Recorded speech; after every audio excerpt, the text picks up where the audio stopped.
guys and welcome to Skynomics Academy. My name is Sunil Kumar Yadav और जैसा कि आप लोग स्क्रीन पर देख पा रहे हैं, आज हम CBSE क्लास 12th का एक मोस्ट इम्पॉर्टेंट टॉपिक या फिर बोला जाए जो चैप्टर है उसको आज डिस्कस करेंगे। वो चैप्टर नंबर 1 और हाफ ईयरली आप लोगों का आने वाला है, तो आप लोग इसी तरीके से तैयारी करके चलते चलिए और आप लोगों के लिए ये बहुत ही फ़ायदेमंद साबित हो सकता है अगर आप लोग सही तरीके से और सही मायने में अच्छे तरीके से पढ़ेंगे। तब जो पीडीएफ होगा, अगर आप पीडीएफ चाहते हैं तो वो टोटल पीडीएफ जो होगा वो आपको टेलीग्राम पर प्रोवाइड कर दिया जाता है, तो वहाँ से भी आप लोग डाउनलोड कर सकते हैं। ठीक है, तो आज हम लोग पढ़ेंगे nature and significance of management, है कि नहीं। ये मैनेजमेंट का एक शुरुआती चैप्टर है। इसके बाद हम लोग मैनेजमेंट के कोर कॉन्सेप्ट को समझेंगे और उसके बाद जो लास्टली हम लोग पढ़ेंगे वो पढ़ेंगे POSDC, मतलब क्या, प्लानिंग, ऑर्गेनाइजिंग, स्टाफिंग, डायरेक्टिंग और कंट्रोलिंग। ठीक है, उसके बाद एक दो और चैप्टर है जो फाइनेंस से रिलेटेड है, ये फाइनेंशियल मार्केट से रिलेटेड है। उन सब सारे टॉपिक को एक एक करके डिस्कस करने की कोशिश करेंगे। ठीक है, तो आखिरकार मैनेजमेंट होता क्या है। मैनेजमेंट होता है किसी चीज़ को मैनेज करने की बात अगर बोलते हैं। जैसे बोलो कि अगर तुम्हें भाई स्कूल का हेड बॉय बनाया गया है, ठीक है, मान लो कि बहुत सारे बच्चे हैं क्लास में, अब उसका हेड बॉय बनाया गया है। तो हेड बॉय बनाने का मतलब क्या है आपके क्लास टीचर का या आपके प्रिंसिपल का, कि भाई आप किस तरीके से अपने क्लास को मैनेज करके रखते हो जब वो टीचर प्रेजेंस नहीं रहता है। सेम उसी तरीके से कोई कंपनी बनाता है और वो एक मैनेजमेंट टीम को रखता है और वो मैनेजर या मैनेजमेंट की टीम क्या करती है, एक पॉजिटिव विजन के साथ सारे लोगों को जोड़ने का काम करता है और साथ ही साथ उसको एक अच्छा रोड मैप देता है जिसके थ्रू वो पूरा जो उसका ऑर्गेनाइजेशन होता है वो फलता है फूलता है। ठीक है, तो एक तरीके से मैनेजमेंट आप लोगों को समझ में आ गया। तो आज हम लोग पढ़ेंगे कि इसका नेचर क्या है और इसका सिग्निफिकेंस का मतलब होता है इम्पॉर्टेंस क्या है, क्या इम्पॉर्टेंस है भाई। अगर मैनेजमेंट सही तरीके से है तब के कितना बढ़ जाता है कंपनी का प्रॉफिटेबिलिटी या कितना प्रॉफिटेबिलिटी घटता है। तो चलिए बिना कोई देरी किए हुए स्टार्ट करते हैं पहले स्लाइड से। तो पहले स्लाइड में ही बोला गया है मैनेजमेंट क्या है। मैनेजमेंट एक आर्ट है of getting things done with and through others, है कि नहीं, कि एक मैनेजमेंट क्या है, एक आर्ट है जिसके थ्रू आप अपने से काम करते हैं, अपने आप से मैनेज करते हैं या फिर आप किसी और से मैनेज करवाते हैं। दोनों काम, एक अपने आप से मैनेज करना, किसी और से मैनेज करवाना, तो वो दोनों काम होता है। तो मैनेजमेंट एक आर्ट है, एक कोई साइंस नहीं है, ये आर्ट है। लेकिन आगे हम लोग पढ़ेंगे कि मैनेजमेंट को साइंस भी बोला गया है, क्यों बोला गया है या फिर आर्ट क्यों बोला गया है, उन दोनों कॉन्सेप्ट्स को अच्छे से समझने की कोशिश करेंगे। ठीक है, लेकिन यहाँ पर आप समझ जाइए कि मैनेजमेंट क्या है, एक आर्ट है और ये आर्ट के थ्रू, ये मैनेजमेंट के थ्रू क्या करता है, achieving organisation goal effectively and क्या एफिशिएंटली। दोनों कि आप अपने जो गोल आपने अचीव करने की आपने सोचा है या जो सपना है एक ऑर्गेनाइजेशन का या एक कंपनी का, उस गोल को कैसे पूरा करना है वो मेजर एक ध्यान में रहता है। ठीक है, तो management is a process by which a cooperative group, कि जितने भी मैनेजमेंट के ग्रुप होते हैं वो डायरेक्ट करते हैं actions of other towards a common goal, कि कॉमन गोल को अचीव करने के लिए। अब जैसे ये लोग सब मीटिंग में बैठे हुए हैं, ये एक ही चीज़ पर डिस्कस कर रहे हैं कि भाई हम लोग गोल को कैसे अचीव कर पाएँ और सारी चीज़ों को कैसे लेके चला जाए। तो ये एक मैनेजमेंट एक प्रोसेस है। ठीक है, अब देखो पहले के ज़माने में जो कॉन्सेप्ट था वो दो तरीके में या फिर दो मायने में बटा हुआ था। अब कौन कौन से भाई, अब देखते हैं यहाँ पर कि कॉन्सेप्ट ऑफ मैनेजमेंट क्या होता है। तो पहला एक ट्रेडिशनल कॉन्सेप्ट हुआ करता था और एक मॉडर्न कॉन्सेप्ट। ट्रेडिशनल कॉन्सेप्ट मतलब जो पुराने ज़माने में, जो ओल्ड एज में चलता था पहले के ज़माने में, और जो आज के ज़माने में क्या कॉन्सेप्ट चलता है मैनेजमेंट का। देखो बहुत चेंज हुआ है जैसे जैसे हमारा देश या दुनिया डिजिटल पर आया है, या फिर बोला जाए कि जैसे जैसे हमारा जनरेशन बाय जनरेशन हमारा बढ़ता चला गया है, जैसे टेक्नोलॉजी बढ़ता चला गया, सेम उसी तरीके से हम लोगों की सोच भी बढ़ी है, थिंकिंग भी बढ़ी है और हम लोगों को मैनेजमेंट का कॉन्सेप्ट भी बदलता चला आया है। तो पहला कि ट्रेडिशनल कॉन्सेप्ट क्या होता है। तो ट्रेडिशनल कॉन्सेप्ट में क्या है, management is a art of getting things to be done through others. Traditional concept में ये था कि आप मतलब मान लो कि कोई एक पर्टिकुलर कंपनी चला रहे हो, ठीक है, तो आपने देखा कि यहाँ पर इन लोगों को मतलब ये ज़रूरत है या नहीं है वो तो बात की बात है, लेकिन एक कंपनी के तौर पर आपने सोचा कि भाई इस प्रोडक्ट को बेचना है, तो मतलब यहाँ कंपनी अपने हिसाब से प्रोडक्ट बनाती थी और कस्टमर को बेचती थी, क्या ट्रेडिशनल कॉन्सेप्ट में। ठीक है, और यहाँ पर मतलब एक तरीके से बोला जाए कि दूसरों को क्या ज़रूरत है क्या नहीं है वो कंपनीज बताया करते थे या फिर मैनेजमेंट बताया करते थे।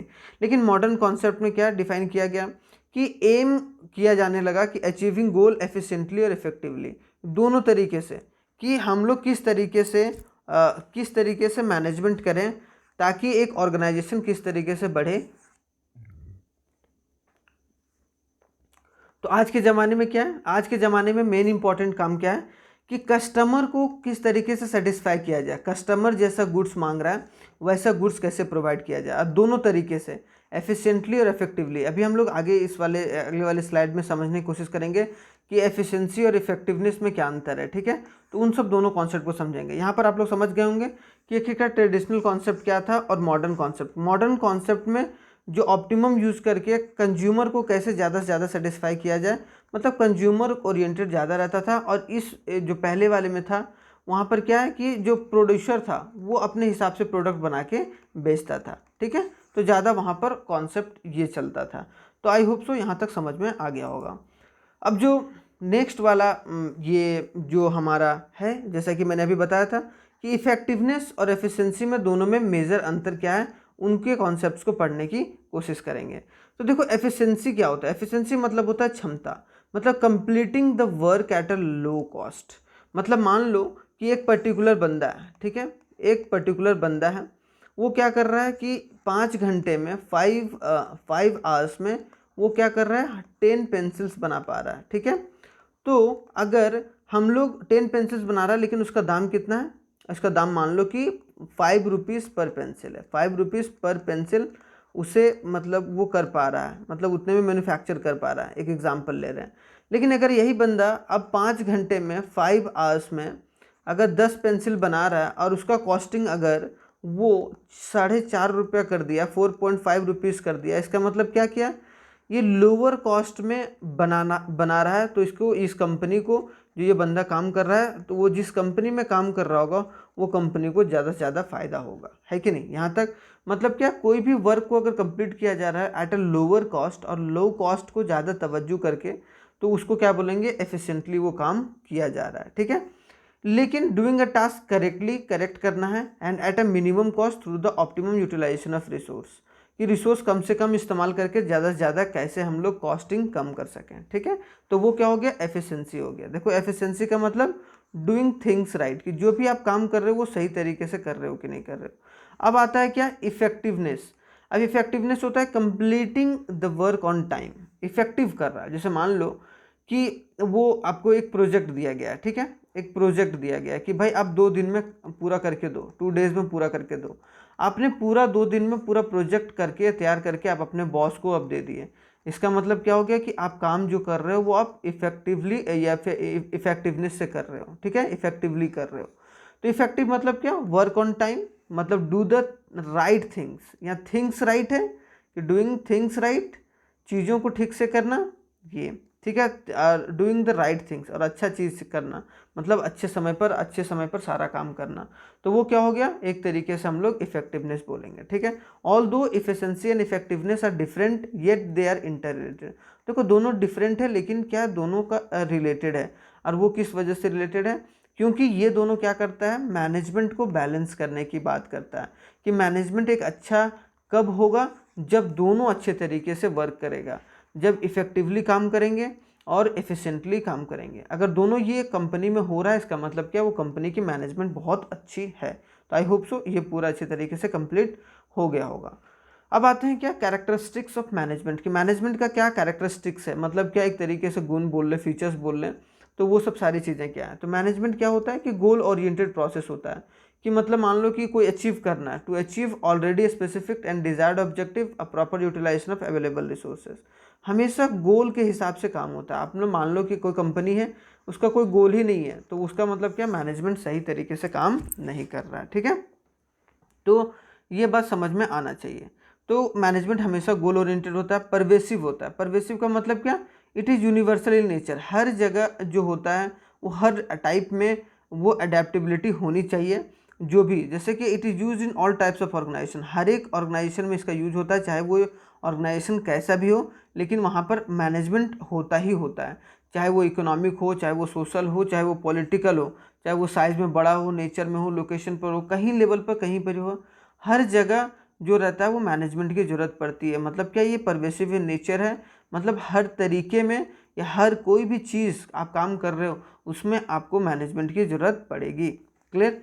मल्टी डायमेंशनल होता है कि मतलब एक डायमेंशन पर काम नहीं होता है, जैसे मैनेजमेंट ऑफ वर्क होता है, पीपल होता है, ऑपरेशन होता है, सब चीज़ का अलग अलग मैनेजमेंट होता है कि काम कैसे करो उसका अलग मैनेजमेंट, पीपल्स का मैनेजमेंट अलग से होता है, ऑपरेशन मान लो कि कोई चीज़ आपको प्रोजेक्ट दिया गया उसका किस तरीके से आप उसको मैनेज करके चलते हैं, तो मल्टी डायमेंशनल होता है। ये कंटिन्यूअस प्रोसेस है। क्यों? क्योंकि भाई हमेशा मैनेजमेंट क्या रहती है, फंक्शन में रहती है। ऐसा नहीं कि मैनेजमेंट एक दिन आई, मतलब एक दिन मैनेज की और दूसरे दिन वो चली गई, तो वैसा कुछ नहीं होता है। ठीक है, वो हमेशा चलता रहता है, एक सीरीज ऑफ अ फंक्शन है और ये परफॉर्म ऑल द मैनेजर, और सारे मैनेजर्स के द्वारा इसको साइमल्टेनियसली किया जाता है। ग्रुप एक्टिविटी है, कोई मैनेजमेंट को एक बंदा नहीं कर सकता है, ये ग्रुप ऑफ जो जितने भी पीपल्स इन्वॉल्व रहते हैं मैनेजमेंट में वो सब मिलकर कोई प्लान तैयार करते हैं और उसी तरीके से आगे बढ़ते हैं। इसका मतलब कि उसी तरीके से वो मैनेज कर कर चलते हैं। ठीक है, तो ये बात समझ में आना चाहिए। डायनेमिक फंक्शन क्या होता है भाई? डायनेमिक फंक्शन होता है बच्चे कि किस तरीके से, जैसे मान लो कि एक एग्जांपल दिया होगा, McDonald made a major change in the menu to survive in the Indian market. Dynamic का मतलब होता है कि कोई सा भी सिचुएशन आ जाए, नेगेटिव से नेगेटिव सिचुएशन आ जाए, तो उसमें किस तरीके से हम अपनी प्लान को या हम अपनी जो मैनेजमेंट को वो ढालें ताकि वो मैनेजमेंट सही रिजल्ट लेकर आए और वो कंपनी को कोई इफेक्ट ना पड़े। तो डायनेमिक इन्वायरमेंट में आपको जो भी चेंज हो रहा है, सिचुएशन टेक्नोलॉजी चेंज हो रहा है, उसके हिसाब से आपको ढलना पड़ेगा। अब आता है इंटेंजिबल फोर्स। क्या होता है भाई? देखो, इंटेंजिबल फोर्स होता है कि इसे आप छू नहीं सकते हो, मैनेजमेंट को छुआ नहीं जा सकता है कि नहीं? आप लोग मोटिवेट कर सकते हो, अंदर से अगर मोटिवेशन दे रहे हो तो इसका मतलब क्या है कि आप इंटेंजिबल फोर्स के थ्रू ही अच्छे से काम कर सकते हो। मतलब motivation, coordination of the work, तो वो सब सारा क्या है, कैरेक्टरिस्टिक। तो ये 7 कैरेक्टरिस्टिक्स है, तो इसको ध्यान में रखिएगा। देखिए, आपका अगर ये सब सारा पॉइंट जो है ना, जो जितना भी मैंने पॉइंट बता रहा हूँ मैं, अगर वो पॉइंट क्लियर रहेगा तो आप जो भी केस बेस्ड स्टडीज़ क्वेश्चन आता है उसमें अच्छा परफॉर्म कर पाएंगे, और वो एक मेजर ऑब्जेक्टिव होना चाहिए। तो सेम उसी तरीके से ऑब्जेक्टिव ऑफ अ मैनेजमेंट क्या है? ऑब्जेक्टिव ऑफ मैनेजमेंट 3 ऑब्जेक्टिव होता है, ऑर्गेनाइजेशनल ऑब्जेक्टिव, सोशल ऑब्जेक्टिव और एक पर्सनल ऑब्जेक्टिव। देखो, कोई भी मैनेजमेंट होता है, कोई भी अगर कंपनी का मैनेजमेंट टीम है, तो वो 3 चीज़ों को देखा जाता है। पहला जो है ऑर्गेनाइजेशन, कि हमारा ऑर्गेनाइजेशन जो हमारी कंपनी है उसका मेन ऑब्जेक्टिव क्या रहता है। तो 3 मेन ऑब्जेक्टिव रहता है कि कैसे पहले सर्वाइव करें, मतलब सर्वाइवल के लिए, मतलब कंपनी अच्छे से चल रही कि नहीं, टेकिंग पॉजिटिव डिसीजन आप लो तो आपका क्या होगा, सर्वाइवल बचा रहेगा। और लंबे समय तक आप मार्केट में कैसे टिकें। अगर लॉन्ग टर्म मार्केट में टिकना है तो आपको शुरुआत में सर्वाइवल पर ध्यान देना होगा, ना कि प्रॉफिट पर। एक बार आप सर्वाइवल हो गए, मतलब आपको जीने के लिए आपका जो नॉर्मल जो खर्च है वो पूरा हो जा रहा है, तब आप क्या करोगे, प्रॉफिट पर सोचोगे, है कि नहीं, कि आप प्रॉफिट कमानी है। मतलब क्या, the important role of facing the business is risk and successful running the business activity. देखो, बिजनेस में रिस्क बहुत ज़्यादा होता है, तो उस रिस्क को कैसे कैटर करके आप सक्सेसफुल कंपनी बना सकते हैं, तो वो चीज़ तो ऑर्गेनाइजेशन ऑब्जेक्टिव है। और तीसरा जो होता है ग्रोथ। ग्रोथ इसके बाद एक बार आप सर्वाइव के बारे में सोच लिए, उसके बाद प्रॉफिट पर, अब प्रॉफिट आने के बाद आप नई नई ब्रांचेस खोलोगे, सेल्स बढ़ाने की कोशिश करोगे, है कि नहीं, और नंबर ऑफ एम्प्लॉयज़ बढ़ाओगे, नंबर ऑफ प्रोडक्ट्स बढ़ेगा, एडिशनल इन्वेस्टमेंट बनेगा, फैक्ट्रीज वगैरह नया नया लगाओगे। तो वो सब सारी चीज़ें क्या हो गया कि वो ऑर्गेनाइजेशन से रिलेटेड है कि एक ऑर्गेनाइजेशन को कैसे बढ़ाया जाए। अब आता है सोशल ऑब्जेक्टिव। सोशल ऑब्जेक्टिव में क्या हो गया, social objective is to provide some benefit to the society like applying the environmental friendly practices and produce a process. मतलब कि सोशल ऑब्जेक्टिव कि आप जो बिजनेस कर रहे हो, मान लो कि कोई पर्टिकुलर अगर बिस्किट का कंपनी है, तो बिस्किट क्या है कि वो जो प्लास्टिक यूज हो रहा है वो उस प्लास्टिक को यूज़ कर रहा है, तो वो कैसे उसको कैटर कर रहा है, कहीं क्या वो अलग अलग चीज़ें कर रहा है कि नहीं कर रहा है, सोसाइटी को कुछ एडवांटेज या डिसएडवांटेज हो रहा है। तो मतलब मेनली क्या है कि आप समाज के लिए क्या कर रहे हो। तो मैनेजमेंट का ये भी काम रहता है कि समाज के लिए भी थोड़ा सा देखें। तो इसमें जो बहुत सारे एग्जांपल्स हैं, जैसे टिस्को, ITC, एशियन पेंट्स है, ये सब सारे हमेशा क्या है कि एक सोशल ऑब्जेक्टिव के रूप में, जैसे जो भी बड़ी बड़ी कंपनी होती है वो सोचती है, मतलब उनका एक समाज के तौर, समाज को आप क्या दे रहे हो, वो भी आपका एक मोस्ट इम्पॉर्टेंट हो जाता है मैनेजमेंट के तौर पर। पर्सनल ऑब्जेक्टिव क्या रहता है कि फोकस ऑन द प्रॉफिट, कि शुरुआत क्या है कि प्रॉफिट पर कैसे फोकस किया जाए, और साथ ही साथ प्रॉफिट पर का फोकस होगा जब आप ऑब्जेक्टिव को पूरा करोगे, मतलब जितना जितना आपने सोचा है वो सारे ऑब्जेक्टिव्स आपके पूरे हो रहे हैं। मतलब क्या, एक तरीके से ऑर्गेनाइजेशन ऑब्जेक्टिव और सोशल ऑब्जेक्टिव, अगर ये दोनों पूरा कर रहे हैं तो पर्सनल ऑब्जेक्टिव अपने आप ही पूरा हो जाएगा। तो ये था मेरा ऑब्जेक्टिव ऑफ मैनेजमेंट। ठीक है, अब आता है इम्पॉर्टेंस, कि इम्पॉर्टेंस क्या है, मतलब एक तरीके से अगर मैनेजमेंट की इम्पॉर्टेंस क्या होती है, मतलब इसकी महत्व क्या होती है, वो सब पढ़ेंगे। तो पहला मैनेजमेंट क्या करता है, अचीविंग द ग्रुप गोल। मतलब क्या, मैनेजमेंट के थ्रू कोई भी गोल को अचीव किया जा सकता है ग्रुपली या कोऑर्डिनेट करके। मतलब मान लो कि ग्रुप में आपको कोई बिजनेस को बढ़ाना है, तो आपको सारी चीज़ों को, मतलब बिजनेस को अगर लाइट देना है तो चारों तरफ से लाइट आना चाहिए। तो वो ग्रुप का जो गोल है वो अचीव होना चाहिए। इंडिविजुअल जो एफर्ट्स होगा इज अचीविंग द मतलब overall goal of the organisation. मतलब क्या, मैनेजर जो करता है वो क्या करता है, इंडिविजुअल्स को मोटिवेट करता है ताकि वो एक अचीव कर सकें। तो मैनेजमेंट का काम ही यही है, या मैनेजमेंट की इंपॉर्टेंस इसीलिए बढ़ जाती है कि वो ग्रुप गोल पर काम करता है। इंक्रीज एफिशिएंसी, अगर आपको एफिशिएंसी बढ़ानी है, कंपनीज की क्षमता बढ़ानी है, तो फिर क्या करना पड़ेगा, कॉस्ट को रिड्यूस करना है, इंक्रीज करना है प्रोडक्टिविटी, तो आपको क्या करना पड़ेगा, मैनेजमेंट पर ध्यान देना पड़ेगा। तीसरा हो गया क्रिएट अ डायनेमिक ऑर्गेनाइजेशन, ऐसा इन ऑर्गेनाइजेशन बनाओ। वो कैसे बनेगा भाई, मैनेजमेंट के थ्रू बनेगा, ताकि वो जो भी चेंजेस आए, चाहे वो टेक्नोलॉजी में चेंज आए, चाहे वो जैसे कोविड वाला सिचुएशन आ गया था वैसा कोई सिचुएशन आ जाए, तो कैसे कंपनी को वहाँ से बचा के लेके अच्छा पोजीशन पर पहुँचाएं, वो भी एक एडवर्स सिचुएशन में काम आता है मैनेजमेंट, इसीलिए इंपॉर्टेंस है उसकी। अचीविंग द पर्सनल ऑब्जेक्टिव, अभी जैसे बताएं कि पर्सनल ऑब्जेक्टिव जो होता है, जो भी ऑर्गेनाइजेशन से रिलेटेड रहते हैं, चाहे वो एम्प्लॉयज़ हो गया, चाहे वो एम्प्लॉयर हो गया, जो काम देता है, जो काम करता है उसे एम्प्लॉयज़ बोलते हैं, और एम्प्लॉयर जो काम देता है। ठीक है, तो एम्प्लॉयर और एम्प्लॉयज़ का ऑब्जेक्टिव दोनों पूरा किया जाता है। ठीक है, डेवलपमेंट ऑफ सोसाइटी, और सोसाइटी का डेवलपमेंट होता है, एम्प्लॉयमेंट क्रिएट होता है, और नया टेक्नोलॉजी बन के आता है, तो वो सब क्या करता है कि मैनेजमेंट ही करता है। एक तरीके से अगर मैनेजमेंट ठीक नहीं रहेगा तो वो सब चीज़ अपग्रेडेशन नहीं होगा, जिसके थ्रू सफ़र करना पड़ेगा लोगों को। अब आते हैं कि मैनेजमेंट को 3 भागों में बांटा गया है जनरली। अब 3 भाग क्या है भाई, अब management as a art, management as a science, और मैनेजमेंट एज ए प्रोफेशन। कि मैनेजमेंट को आर्ट भी बोला गया, साइंस भी बोला गया, प्रोफेशन भी बोला गया। अब क्यों भाई, management is art because it satisfy the following point. पहला, आर्ट क्या होता है, जैसे कोई पेंटिंग कर रहा है तो पेंटिंग क्या है, एक आर्ट है ना, तो उसमें क्या दिखाई देता है, क्रिएटिविटी दिखाई देता है। तो आर्ट सेम तरीके से मैनेजमेंट एक तरीके से आर्ट है, कि आप थोड़ा सा प्रैक्टिस से, based on the practice and creativity, कि आपने जो पढ़ा है उसकी प्रैक्टिस करके आप किस तरीके से क्रिएटिव आइडियाज़ ला सकते हो, जिसके थ्रू आप लॉट्स ऑफ मैनेजमेंट में आप प्रॉब्लम्स को दूर करके आप अपनी कॉमन ऑब्जेक्टिव को पूरा कर सकते हो। तो यही बोला कि मैनेजमेंट एज आर्ट में क्या क्या, देखो यहाँ पर भी मैंने डिस्कस करा है कि थियोरेटिकल नॉलेज तो होता है, पर्सनल अप्रोच होना चाहिए, एंड इन्वॉल्व से क्रिएटिविटी। तो ये 3 चीज़ इन्वॉल्वमेंट होता है मैनेजमेंट ऑफ आर्ट में।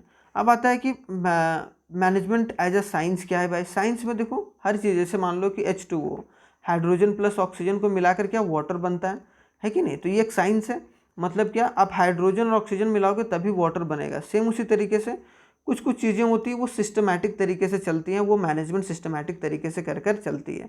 मतलब क्या, and it based on the principle of experimentation. जैसे मान लो कि कस्टमर कुछ चाह रहा है, कि कस्टमर ऐसा ऐसा प्रोडक्ट चाह रहा है, आप जो प्रोडक्ट बना रहे हो आप उसको अनहाइजेनिक कर दिए। अब अनहाइजेनिक कर दिए इसका मतलब क्या है कि वो लोगों को नुकसान पहुंचा रहा है, तो वो क्या हो सकता है कि आगे चलकर वो गड़बड़, आपका काम नहीं करेगा मैनेजमेंट, और आपका ऑर्गेनाइजेशन पूरा, आपके ऑब्जेक्टिव पूरा नहीं होगा। देखो यहाँ मैनेजमेंट एज ए साइंस क्या है, 3 चीज़ें, कि जो पूरा यूनिवर्स वैलिडेट कर रहा है एक्सपेरिमेंट से। देखो वो अलग अलग चीज़ एक्सपेरिमेंट करते हैं और सिस्टमैटिक स्ट्रक्चर से पूरा काम होता है। ठीक है, क्लियर, आई होप सो ये भी बात क्लियर हो गया होगा।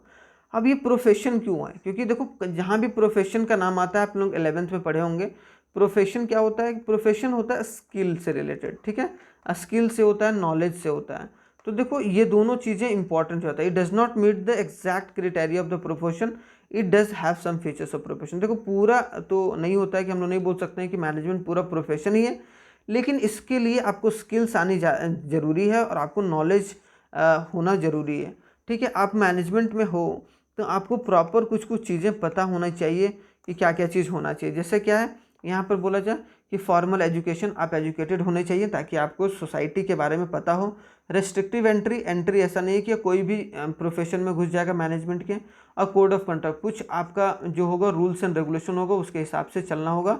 आप अपनी रूल्स एंड रेगुलेशन हर जगह नहीं थोप सकते हैं। जैसे मान लो कि अगर सरकार ने कुछ टैक्स का सिस्टम रखा है, तो अगर मैनेजमेंट आप संभाल रहे हो तो टैक्स अगर बढ़ा दिया है सरकार, तो आप उसमें कुछ नहीं कर सकते। आप क्या कर सकते हो, आप और किस तरीके से एफिशिएंटली काम कर सकते हो ताकि आपका लो कॉस्ट कम कर दो।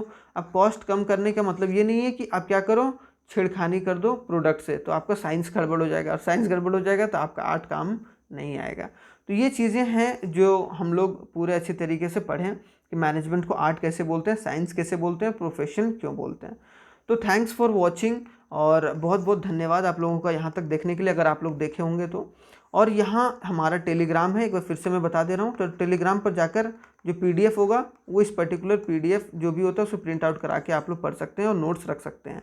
तो आप लोग एग्ज़ाम के लिए पुरजोर तैयारी करते रहिए, और तब तक के लिए थैंक यू वेरी मच। जय हिंद। मिलते हैं बहुत जल्दी ही नेक्स्ट वीडियो में, जो इसी का पार्ट 2 होगा, और उसमें ये लास्ट पार्ट है, significance and nature of management का। ठीक है, तो चलिए